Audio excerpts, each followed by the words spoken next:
I never learned how to sit still. Not really. And I'm not sure anymore whether that was strength or whether it was the saddest thing about me. My name is Harold. I'm 86 years old. And somewhere in the last few months, a question has started following me around the house that I genuinely don't know how to answer. Did I ever truly rest? Not sleep, not sit in a chair with the television on. I mean rest. The kind where your whole body exhales and your mind goes quiet, and you feel, even just for an hour, that nothing is required of you. I'm 86 years old, and I'm not sure I ever had a single moment like that. I grew up in a house where stillness was treated almost like a character flaw. My father was a laborer, a quiet man who communicated almost entirely through work. You didn't see him sitting. You saw him fixing, building, carrying, mowing. When he wasn't doing any of those things, he was sleeping, and even his sleep looked earned rather than peaceful. I watched him my whole childhood, and I absorbed something from him without either of us ever saying a word about it.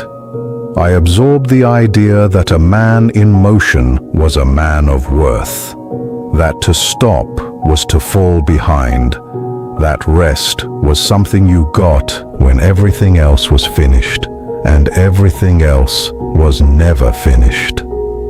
So I started early.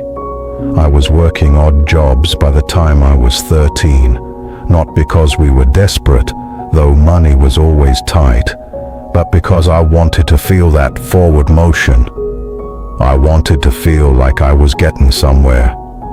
Even then, at 13 years old, with no real responsibilities and the whole of my life ahead of me, I remember lying in bed at night running through the next day in my mind, planning, preparing. I don't think I understood at the time that this was unusual. I thought that was just what thinking felt like.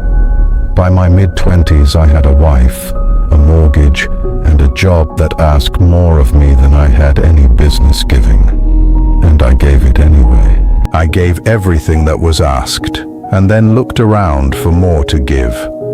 My wife, Eleanor, she used to say to me on Sunday afternoons, she'd say, "Harold, come and sit with me. Just sit. Not to talk about anything particular, not to plan the week, just to sit together in the backyard and let the afternoon pass."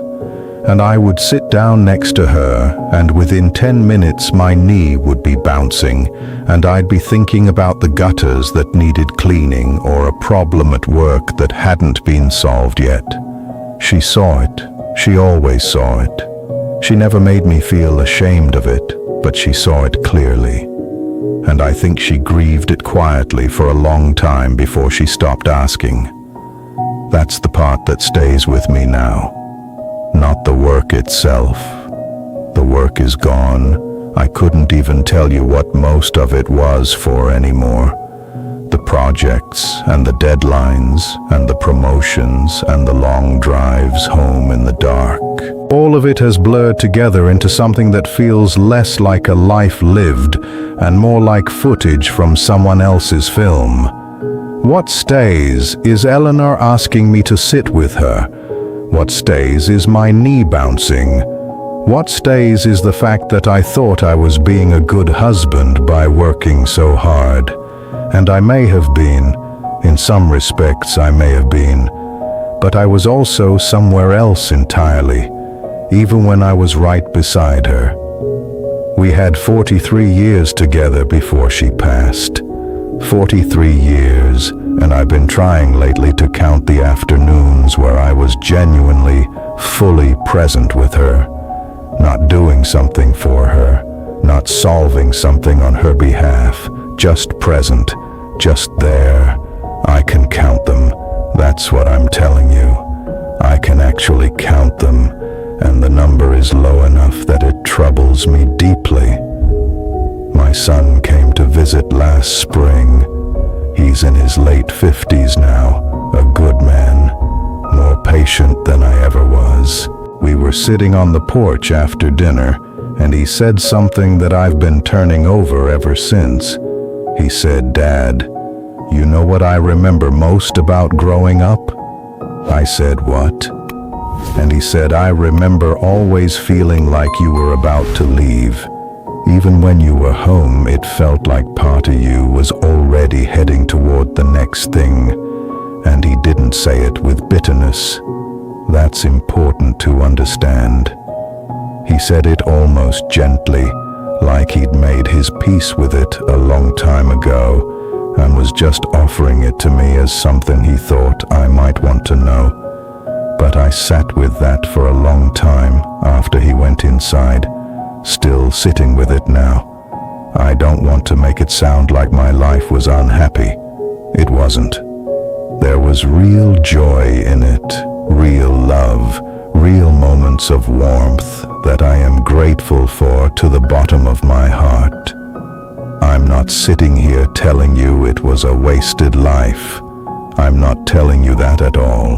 What I'm telling you is that there was something running underneath all of it, a low hum of restlessness, a feeling that I needed to be productive to justify my presence in any room. And I never stopped long enough to examine it. I just kept moving, and the moving felt so natural that I mistook it for living. There's a chair by the window in my bedroom, faces the garden. Eleanor picked it out years ago, and I always thought it was her chair, but she's been gone 6 years now, and a few months ago I started sitting in it in the mornings. Just sitting. No newspaper, no list in my head. Just the garden and the light coming through the glass. And what I feel when I sit there, I don't quite have the word for it. It's something close to grief, but it isn't only grief.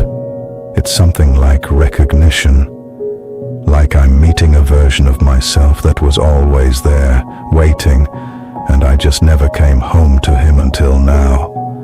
I wonder sometimes what it would have cost me to stop sooner. I wonder if the world would have fallen apart if I had let Sunday afternoon simply be Sunday afternoon. I wonder if my son would have felt less like he was watching me depart from a distance. I wonder if Eleanor would have had more of me, the quiet part of me, the part that is only now learning to surface, in the years when she needed it most. I don't know the answers to those questions. I'm not sure I deserve the answers, but I'm asking them now, which is more than I ever allowed myself to do before. If you are younger than me, and almost everyone watching this is younger than me, I want to leave you with something that isn't advice exactly, because I don't think I've earned the right to give advice on this particular subject, but I want to leave you with the question that I'm living with, not to frighten you, not to make you feel guilty about being driven or ambitious or hardworking. Those aren't bad things. They weren't bad things in me either. But underneath the work, underneath the motion, underneath the endless forward push, is there something waiting for you? Is there a stillness that has been patient with you your whole life? Something that doesn't need to be earned or deserved or scheduled? Something that is simply there? Because I'm 86 years old, and I think it was always there. I think it was always there, and I just never let myself have it. And the garden is very beautiful in the morning light, and I'm learning slowly at 86 years old what it feels like to simply be in it.